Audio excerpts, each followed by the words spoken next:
Man, that's what's up. Yeah, That's what's up, man. yeah. I seen that you had, creative input on like the candy shop beat and the lean back beats. Hmm. Can you can you talk about that a little bit? Well, anytime I work with Scott Storch, um, I give my input. Scott is the type of guy that you could tell him, you could hear something. If you go, whatever, he could play it.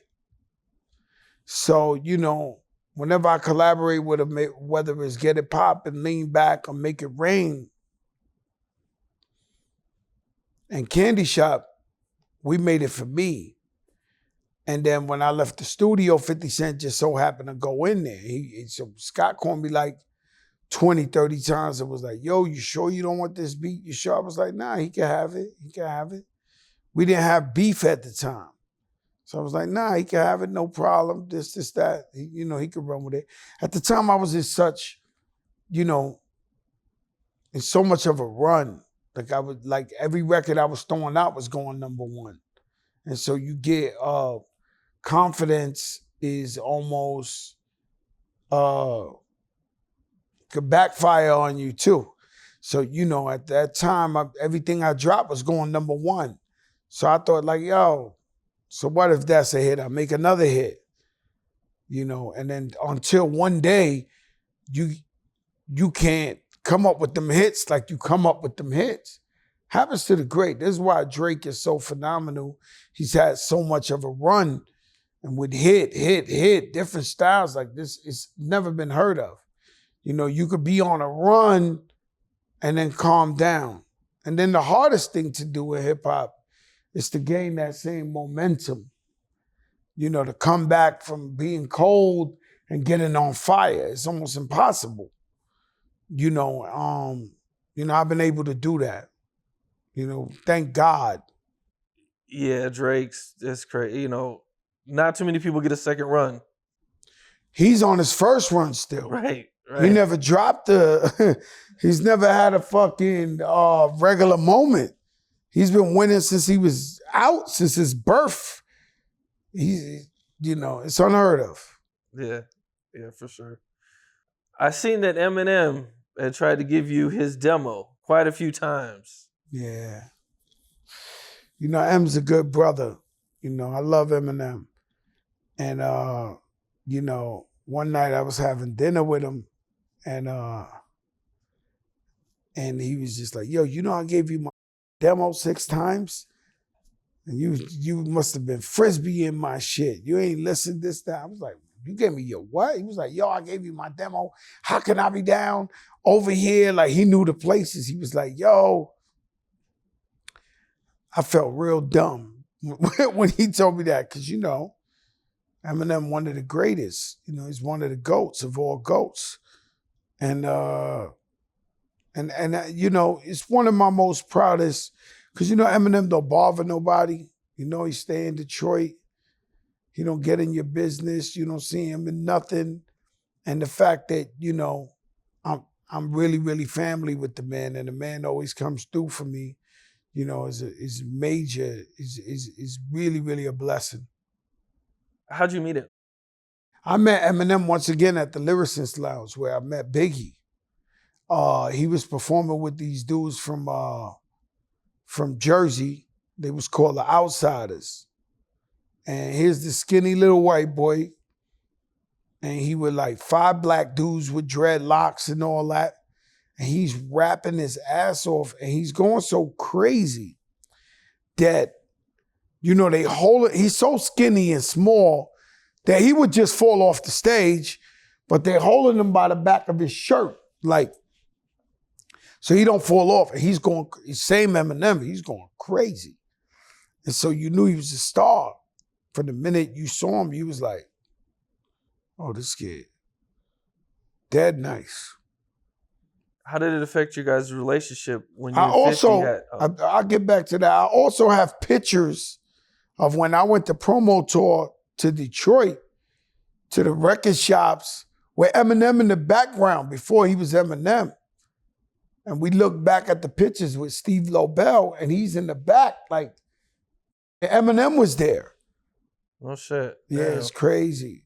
Like a kid, he's probably rapping by then, but he wasn't famous or ain't had no deal or nothing. He was in the building. Damn. Crazy. It didn't really affect, we never dissed each other. We never disliked each other. I just knew that was his man. That was his artist. So he did the best thing he could do. Just stay on the side, be Switzerland. You know what I'm saying? He was Switzerland. He's out the way. You know what I'm saying? But always mutual respect, always nothing but love. I seen his manager Paul last night at the Jay-Z tribute in Brooklyn. They did this big, you come up to the Brooklyn Museum and it's Jay-Z lyrics like it's a book Hove, and then just showing different accomplishments, business and music and everything Jay-Z ever did. So I seen Paul there last night and I said, what's up? I asked him, how's my guy? And it's always love. How has that been for you ever since you and Jay-Z ended your guys' issues? Beautiful. And he's someone I really call family. I really call my brother. And when you help me feed my kids, I'm loyal for life on another level. And so the fact that I've been able to be business partners with Jay-Z and get money and, it's been the biggest blessing in the world. And, I'm most proud of him for just coming from where I come from, the same projects. He's from Brooklyn, I'm from the Bronx. We ain't have shit. To see the man come from the mud and become a billionaire and a businessman and provider. He does so much philanthropy that he doesn't take credit for. He don't want nobody to know he does. He's an amazing person. And just to see us grow up under these conditions and really transform our lives into trying to be, real businessmen and entrepreneurs and just generational changes. I wouldn't even say generational. I say civilization. You know what I mean? Because every 100 years is a new civilization. It's a new empire. It's a new this.